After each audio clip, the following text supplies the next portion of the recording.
Congress has passed, and the president has just signed today, a spending bill that will keep the government open and funded through next September. Trace Gallagher has been following this story from the very beginning. He's got the latest. Hey, Trace.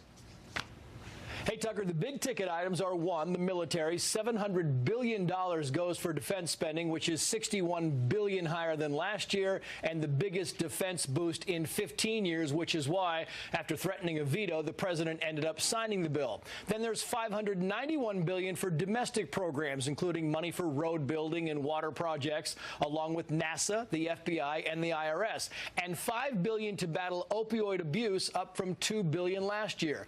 There's also $4 million for anti-harassment training for lawmakers and congressional aides. President Trump wanted $25 billion to build the border wall. He got $1.6 billion. There's $380 million to improve election security, and much to the dismay of conservatives, the bill also continues federal funding of Planned Parenthood.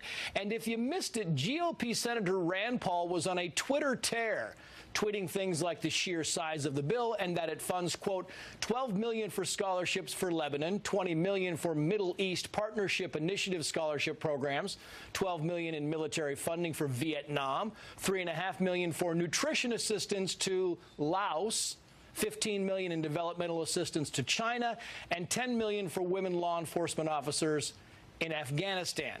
And that, Tucker, is your budget roundup for this Friday. Tucker. Thanks, Trace. President Trump criticized today's budget bill even as he signed it. The deal is suboptimal, he suggested. It's certainly expensive. The legislation will trigger a $1 trillion deficit or come very close to that. That's great news here in D.C., by the way. The Range Rover dealership outside Washington is probably packed even now at this hour as lobbyists and contractors reward themselves for a job well done. They just got a massive raise. It's party time in D.C. There's an awful lot of pork in this thing. Given the cost, you'd think at the very least the bill would fund the critical needs of our country. Does it do that? Not even close. The legislation signed today is pretty much the opposite of what America voted for in 2016. The bill actively restricts the hiring of additional ICE agents for immigration enforcement. It caps the number of illegals ICE can detain at any one time. Ostensibly, it allocates $1.6 billion for border security. You may have heard that. What you may not know is that that money is explicitly prohibited from being spent on any kind of border wall, the wall that voters asked for in the last election. Now, Republicans may have found extra wall money by, I don't know, cutting funds to those sanctuary cities that are actively undermining federal law. But they didn't do that. Sanctuary cities will continue to be subsidized just as they always have been. And so, by the way, will the abortion enthusiasts at Planned Parenthood. Republicans repeatedly promised to defund Planned Parenthood, remember? But they're not. They're awarding Planned Parenthood another $500 million in tax dollars. In other words, nothing's changed. It's just gotten a lot worse. The message to the rest of us could not be clearer. Congress does not care about the territorial integrity of the country it runs. The people in charge of both major parties are committed to making sure that we never have meaningful borders of any kind. Anyone who manages to get here will get a job, welfare, health care, education forever. Meanwhile, middle America continues to die. Those are Congress's priorities. Though in fairness, the bill actually does pay for border security, just not here in America.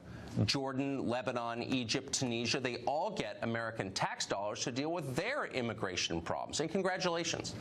Also included in the bill is a $10 million chunk to hire female law enforcement in Afghanistan. $10 million for disadvantaged students in Egypt, not Egypt, Maine, Egypt, the country.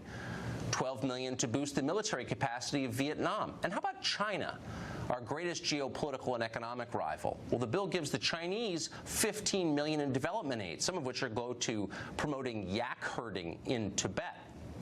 And on top of all of that, Congress gave itself a pay raise, needless to say.